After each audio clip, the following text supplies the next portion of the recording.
दोस्तों अक्सर लोग सोचते हैं कि निवेश शुरू करने के लिए भारी भरकम रकम चाहिए, जबकि हकीकत इसके उलट है। अगर आपकी आय अभी कम है या फिर आप नौकरी की शुरुआत में हैं, तब भी छोटी छोटी रकम से लंबी अवधि में अच्छा फंड बनाया जा सकता है। कुछ स्मार्ट ऑप्शन ऐसे हैं जहां 500 से लेकर 1000 रुपए महीने से भी इसकी शुरुआत करके आप अच्छा खासा रिटर्न पा सकते हैं। नमस्कार, मैं हूं आपके साथ संध्या बिष्ट और आप देख रहे हैं द इकोनॉमिक टाइम्स हिंदी। दोस्तों, शुरुआती निवेशकों के लिए सबसे आसान और डिसिप्लिन वाला तरीका है म्यूचुअल फंड में एसआईपी से शुरुआत करना। यहाँ आप हर महीने तय रकम जैसे कि 500 हो गया, 1000 रुपए किसी इक्विटी, हाइब्रिड या फिर स्मॉल कैप फंड में लगाते हैं, जो कि लंबे समय में कंपाउंडिंग की ताकत से बड़ा कोष बना देता है। एसआईपी की खासियत यह है कि मार्केट ऊपर नीचे होने पर भी औसत खरीद कीमत संतुलित हो जाती है और रिस्क थोड़ा कम हो जाता है। जो लोग जोखिम से बचना चाहते हैं उनके लिए पब्लिक प्रोविडेंट फंड यानी कि पीपीएफ, रिकरिंग डिपॉजिट यानी कि आरडी और साथ ही बैंक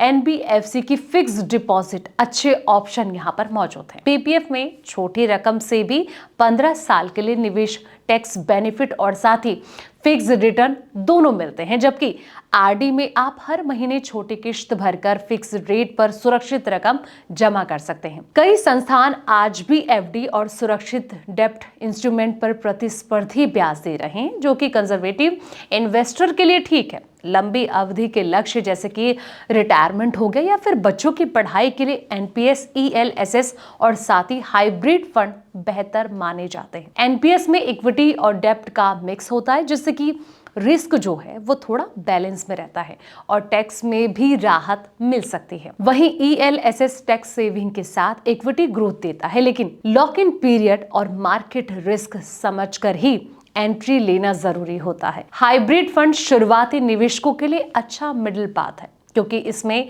शेयर और साथ ही बॉन्ड दोनों होते हैं, जिससे कि वॉलेटिलिटी थोड़ी कम हो जाती है। कम पैसे से निवेश शुरू करने की सबसे बड़ी कुंजी है नियमितता और साथ ही धैर्य यानी कि पेशेंस। शुरू में राशि छोटी हो तो ऑटो डिडक्ट एसआईपी या फिर आरडी सेट कर देने से आदत बन जाती है और बाद में इन्वेस्टमेंट अमाउंट बढ़ाना आसान हो जाता है। फाइनेंशियल एक्सपर्ट यही सलाह देते हैं कि ट्रेड देखकर ही अचानक पैसे ना लगाएं, बल्कि अपने लक्ष्य जो ड्यूरेशन है, टाइम ड्यूरेशन, रिस्क प्रोफाइल के हिसाब से ऑप्शन चुनकर लंबे समय तक टिके रहें, जिससे कि आपको फायदा मिल सकता है। तो दोस्तों, फिलहाल इस वीडियो में इतना ही। ऐसे ही तमाम वीडियोस के लिए आप देखते रहें द इकोनॉमिक टाइम्स हिंदी।